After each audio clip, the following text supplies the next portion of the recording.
Election likely in December, says Chief Advisor Professor Mohammad Yunus at World Government Summit in Dubai. United Nations investigation report on July killings would be submitted as evidence, informs Chief Prosecutor of Tribunal. He urges suspension of all forces members involved in torture. Youth are united against its resurgence of fascist power. Youth will never allow fascists to regain foothold, says Advisor Asim Mahmood Shajib Bhuiya. BNP Secretary General expresses hope that Indian government will return Sheikh Hasina as she is a proven fascist. He expressed satisfaction at the publication of United Nations investigation report. Jamaat-e-Islami wants reform before election. Jamaat leader Professor Mia Ghulam Parwar says at a briefing after meeting with Election Commission. Trump and Putin agrees to halt Ukraine-Russia war. Two leaders will discuss this topic at a summit in Saudi Arabia soon.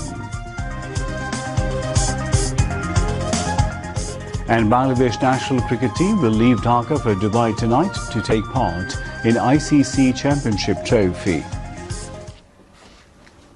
Assalamu alaikum viewers, this is News at 10 on BTV News. I'm Imtiaz Ahmed Siddiqui. You just heard the headlines. Let's move on to the details of those and other stories.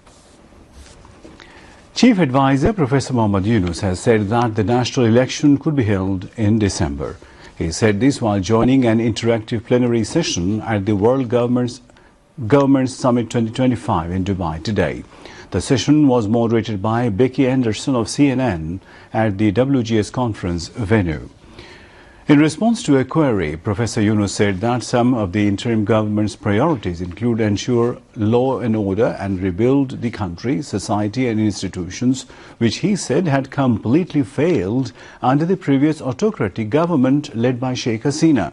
In response to another question from Becky Anderson, Professor Yunus said that the report of the United Nations Commission on Human Rights revealed the work of the killer Hasina. Answering to a question on social business, the chief advisor said making money can be happiness, but making others happy is the super happiness. And so on, see which are the recommendations all agree, so that we take that as a charter and then implement that and hold an election. Election will be held as early as probably December of this year. The people while ensuring justice for victims. I'm very happy, feel very relieved that the United Nations High Commissioner for Human Rights published just a report on Bangladesh, documenting everything I just said about the killing, about the disappearance of people, torture chambers, how students were shot by the police and army under the order of the Prime Minister. So they vividly recorded that. So we don't have to go and tell the public and the world that, look, we are saying that these are all fabricated. So we have a United Nations document on that. A lot to do with you being in this caretaker position, it has to be said. I've spoken to enough people around the world. And the other things are broad international support that we got from everywhere. Everybody wanted to support that, to rebuild. We say we want to build a new Bangladesh. And it's the work that you and I have been talking about for years in microfinance, and the work that you've won a Nobel Peace Prize, an economy that serves, or better serves, human needs. Business to solve human problems without any intention of making money. If you can give away money, I said, why don't you just invest? Make it as a business. Business to solve the problem, like healthcare problem. Healthcare problem can be done in a way, sustainable way, so that you are not doing this health business to make money, but to solve the problem. People say, will people be interested in that? I said, of course they will be interested. And how come? I said, yes, making money may be happiness. Making other people happy is a super happiness. You do it, you feel happy. This happiness that is matters. It's not about something else. So I said there's plenty of technology in the world, plenty of creative ideas in the world, but we're not using it for solving the problems of the people. All kinds of problems people suffer. So why don't you create businesses, like I mentioned, healthcare, education, technology, and many other things. The Minister of Health of the United Arab Emirates, Abdul Rahman bin Mohammed Al Wais, called on Chief Advisor Professor Mohammed Yunus on the sidelines of the World Government Summit in Dubai today. During the meeting, the Minister thanked the Chief Advisor for joining the prestigious annual summit of the top government leaders, saying his presence has uplifted the gathering. He hoped that Bangladesh-UAE relationships would deepen during the tenure of the interim government and both nations would expand trade, business and health ties in the coming days. Chief Advisor Professor Yunus said he was impressed with the progress made by the UAE in the health sector and prevention of major diseases. He also thanked the UAE for hosting over 1 million Bangladeshis. Foreign Advisor Tawheed Hussain, the Special Envoy of the Chief Advisor Lutfi Siddiqui and Chief Coordinator of SDGs Lamia Murshid also joined the meeting. The government has formed a 7-member Jatiyo Oikomotto Commission led by Chief Advisor Professor Mohammed Yunus to consider and adopt the recommendations submitted by 6 commissions. A notification in this regard was issued on Wednesday by the Cabinet Division. The Commission's other members are Constitutional Reform Commission Chief Professor Ali Riaz, Public Administration Reform Commission Chief Abdul Mohit Chaudhry, Police Reform Commission Chief Safar Raj Hussain, Election Reform Commission Chief Badiul Alam Mojumdar, Judiciary Reform Commission Chief Justice Imadul Haq and Anti-Corruption Reform Commission Chief Dr. Iftikharuz Zaman. The newly formed commission will start functioning from February 15 and its tenure has been fixed for next 6 months. The commission would hold discussions with political parties and forces to form a national consensus to consider and accept the recommendations of the commissions formed for reforms in the election system, public administration, judiciary and anti-corruption, including police activities. The Commission will recommend steps in this regard later. The Chief Advisor's Office will perform the secretarial duties of this Commission, the notification also said. More records of torture will surface due to the disclosure of Ainagor, said Noor Khan Litton, a member of the Probe Commission on Enforced Disappearances. He said this in an interview with BTV. Noor Khan said it was not so easy to find out the secret prisons or Ainagor. Investigations in this regard were carried out in right time, he added. Noor Khan, also a human rights lawyer, went on saying that those who destroyed proofs relating to enforced disappearances will be identified. He called upon journalists to make public other secret prisons or Ainagors across the country. The Chief Advisor's visit to Ainagor will help expedite investigation and trials as well as increase in people's confidence, Noor Khan added. The investigation report of the United Nations on the mass killings during the anti-discrimination student movement will be submitted to the International Crimes Tribunal as a proof. Chief Prosecutor at the tribunal, Advocate Tajul Islam, said this at a briefing today. At that time, he called upon the government to terminate the members of the forces involved in torture.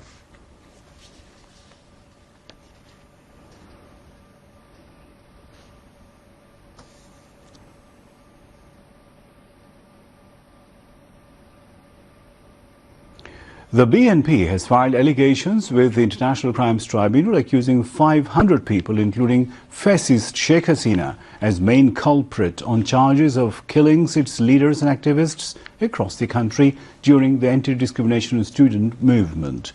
At that time, the BNP submitted a list of 848 martyrs of July-August. The allegations were filed in the morning today, said coordinator of the information cell of the BNP's lawsuit affairs, Salahuddin Khan. Former Home Minister Asaduzaman Khan Kamal, Law Minister Anisul Haq, State Minister for Information Ali Arafat and high officials of police are among the accused. Leaders of the BNP submitted a list of the dead as well as copies of FIR of 84 lawsuits and audio-video clips. Youth and Sports Advisor Asif Mahmood Shoji Bhuiya said that the youths are united today to resist the revival of the fascist force. Fascism won't be allowed to be established in Bangladesh owing to the unity of the youths who conquered death, he pointed out. The advisor was speaking at the closing function of the three-day youth festival organized by Dhaka University. The youth festival was organized across the country with the slogan, "Let's change the country, change the world." In continuation of this, a three-day youth festival was held at the playground of Dhaka University. At the prize-giving ceremony, Youth and Sports Advisor Asif Mahmood Shaji Bhuiyan said that the government has highlighted to the world the contribution of the youths in building a new Bangladesh. He hoped that the countrymen will enjoy the long-term benefits of the mass upsurge if the youths are on the right path. Later prizes were distributed among the winners of debate competition, Pita Festival, friendly football match, innovation of new entrepreneurs and painting competition. Youth and Sports Secretary Rizaul Maqsood Zahidi, Director General of Youth Development Department, Dr. Ghazi Mohammad Saifuzzaman, Dhaka University Vice Chancellor Dr. Niaz Ahmed Khan, and Convener of Youth Festival Celebration Committee, Professor Dr. Jashimuddin, among others, were present on the occasion. The interim government and political parties will decide if the constitution will be reformed through referendum, said head of the Constitution Reform Commission, Dr. Ali Riaz. He said this at a briefing of the Constitution Reform Commission at the LD Hall of the Jatiyo সংসদ today. Ali Riaz, also the Vice President of the National Consensus Commission, said centralization of power and misuse of the Constitution will be stopped if a Constitutional Council is formed. This council will help strengthen democratic institutions and processes, he added. Responding to queries from journalists, Dr. Ali Riaz said recommendations have been made so that the Prime Minister can't hold more than one post. Recommendations have also been made to reform Article 70 of the Constitution to ensure accountability of the Prime Minister to the MPs of her or his own party.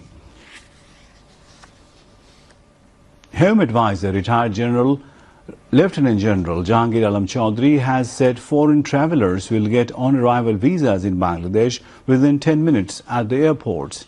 He said on-arrival visas will be given for 30 days. Jahangir Alam made the remarks while speaking at the inaugural ceremony of the online app for visa on arrival at the Secretariat on Thursday. Citizens of the European Union, the United States, Australia and 14 other countries will get the facility. Earlier, it would take 40 minutes to 1 hour for the processing of an on-arrival visa. Now it will take only 10 minutes. The Home Advisor also said that the government has taken initiative to simplify passport verification and reduce complications in the application process. He urged applicants to call 999 if they face any problem with their passport application. Bangladesh has sent a complete set of documents to India for extradition of ousted Sheikh Hasina and will issue a reminder when the country's political leadership deems it is necessary, a Foreign Ministry spokesperson said today. When the political leadership thinks it is the right time, then a reminder will be sent to Delhi, Foreign Ministry spokesperson Mohammad Rafiqul Alam said at the weekly media briefing at the ministry this afternoon. Responding to a query on whether Bangladesh had sent the arrest warrant of Hasina to India for her extradition, Rafiqul Alam confirmed that all necessary documents were included when Dhaka sent a diplomatic letter to India. On December 23rd last year, Bangladesh's Foreign Ministry, through its mission in New Delhi, sent the letter requesting the Indian government to extradite Sheikh Hasina for judicial proceedings in Bangladesh. So far, India has not responded to Bangladesh's request. We will continue to wait for a response from India, Alam added. When asked about the timing of a potential reminder to India, Alam further stated it is both a diplomatic and political decision. When asked if the interim government would involve foreign allies to pressure India for Hasina's extradition, Alam said the high-level leadership of the interim government will decide on that issue. BNP Secretary General Mirza Fakhrul Islam Alamgir expressed the party's expectation that the Indian government would immediately return Sheikh Hasina to Bangladesh and she would be brought to justice as she has been proved to be a fascist. He told a press briefing at the party chairperson's Gulshan office today.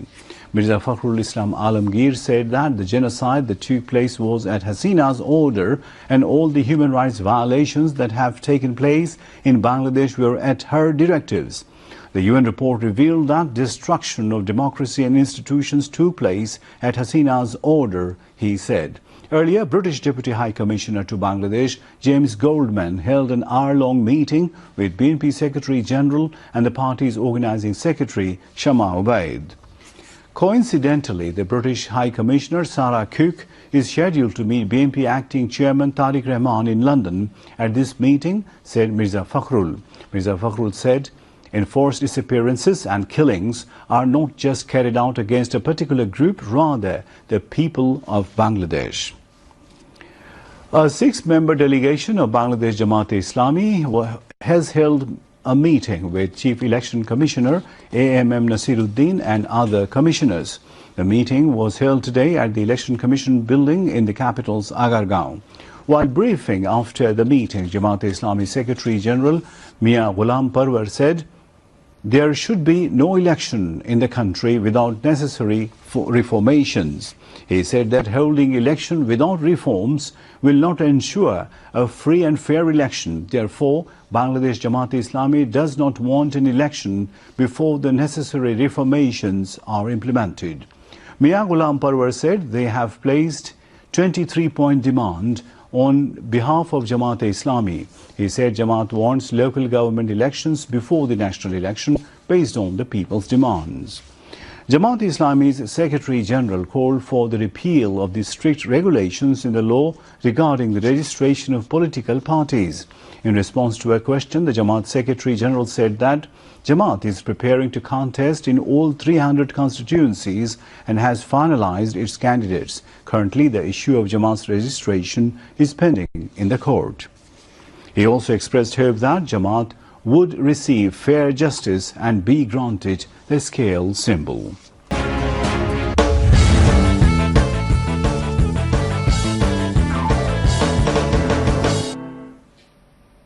Now, international news. US President Donald Trump said he spoke with Russian President Vladimir Putin on Wednesday about starting negotiations immediately to end the war in Ukraine, and said he would call Ukraine's president to inform him of the conversation. Trump's prioritization of speaking with Russia before Ukraine is a departure from the policy of the Biden administration that stressed nothing about Ukraine without Ukraine.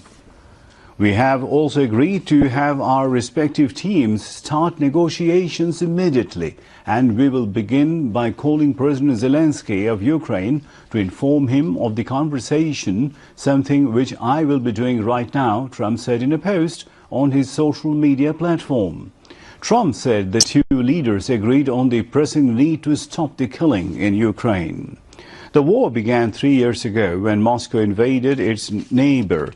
In response, the US and its NATO allies have sent billions of dollars in military aid and other support to Kiev. Trump said he and Putin agreed to work closely together and visit each other's nations. I just had a lengthy and highly productive phone call with President Vladimir Putin of Russia.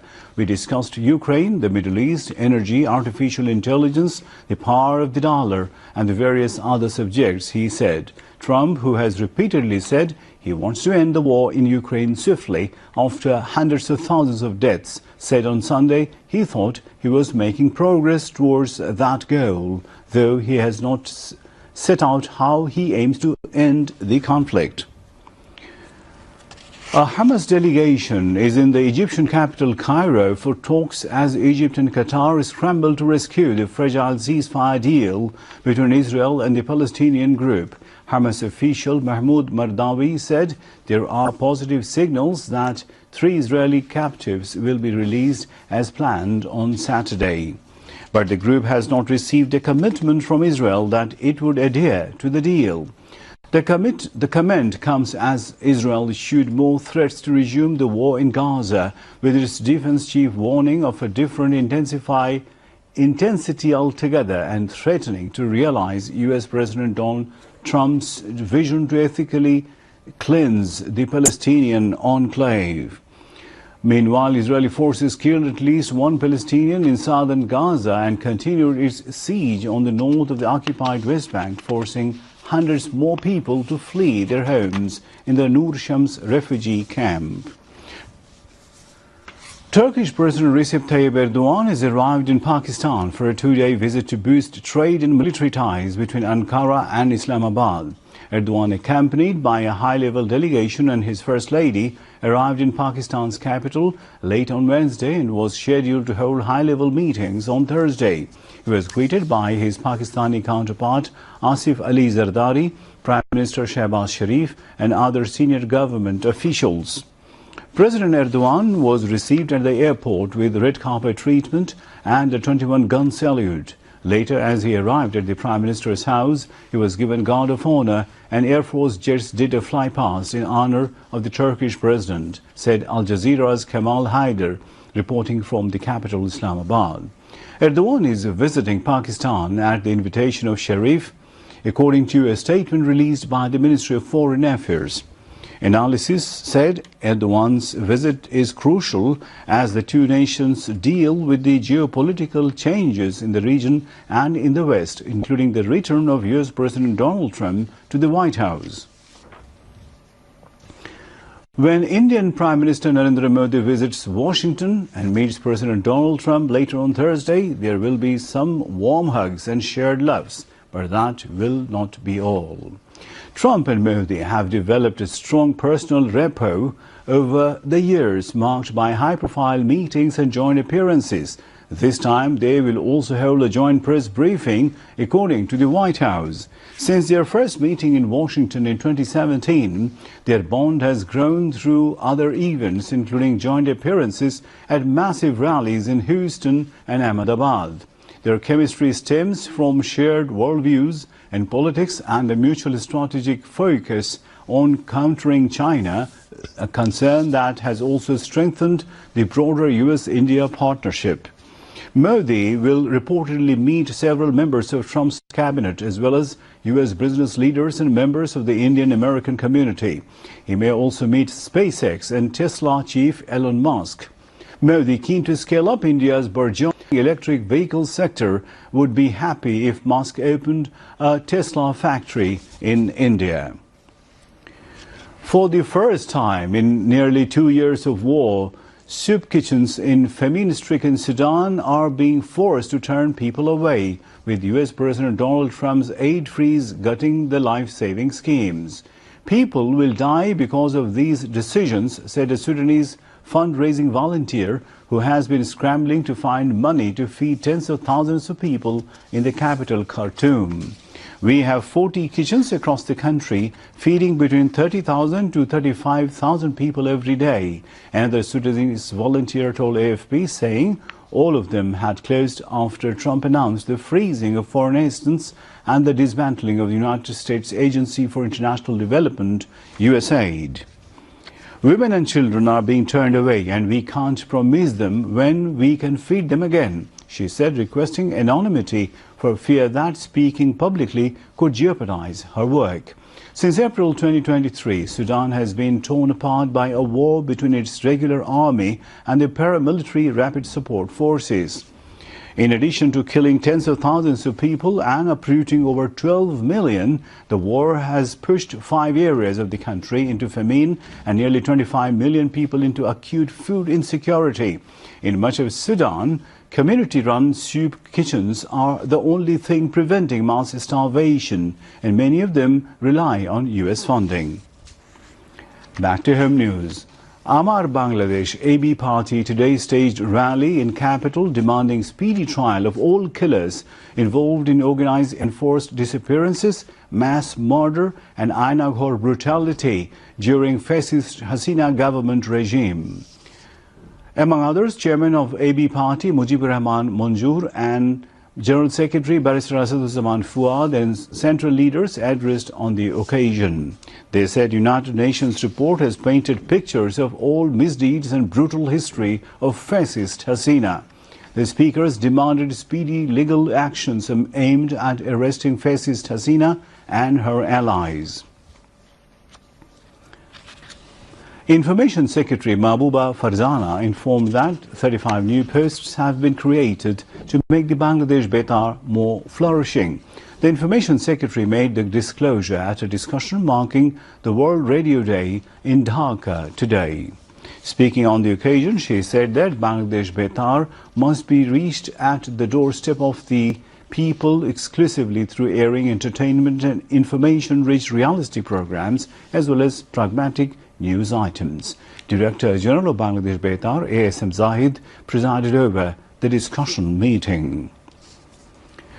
Susan Vice, representative of UNESCO in Dhaka, Dr. Muhammad Altaful Alam, Additional Secretary Broadcasting, Shahidul Islam Bhuiya, father of Farhan Fayyaz, who embraced martyrdom in July mass upsurge, Masoodur Rahman, injured Betar staff. Masoodur Rahman spoke at the program. Later, Information Secretary Mahbooba Farzana gave away crests to Farhan Fayyaz's father, Shahidul Islam Bhuiya, and injured staff of Betar, Masoodur Rahman. And now, sports news.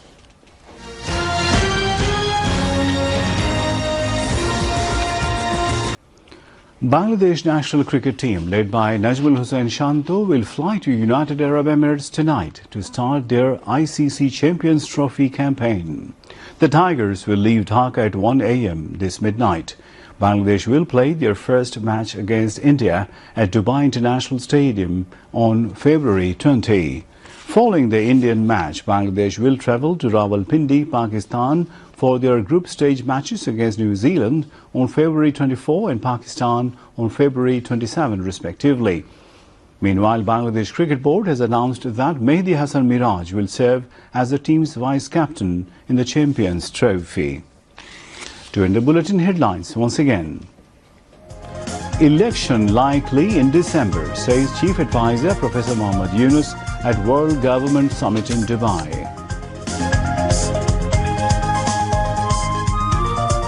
United Nations investigation report on July killings would be submitted as evidence, informs Chief Prosecutor of Tribunal. He urges suspension of all forces members involved in torture. Youths are united against resurgence of fascist power. Youth will never allow fascists to regain foothold, says Advisor Asif Mahmoud Shajib Bhuiya. BNP Secretary General expresses hope that Indian government will return Sheikh Hasina as she is a proven fascist. He expressed satisfaction at the publication of United Nations investigation report. Jamaat-e-Islami wants reform before election. Jamaat leader Professor Mia Ghulam Parvar says at a briefing after meeting with Election Commission. Trump and Putin agrees to halt Ukraine-Russia war. Two leaders will discuss this topic at a summit in Saudi Arabia soon.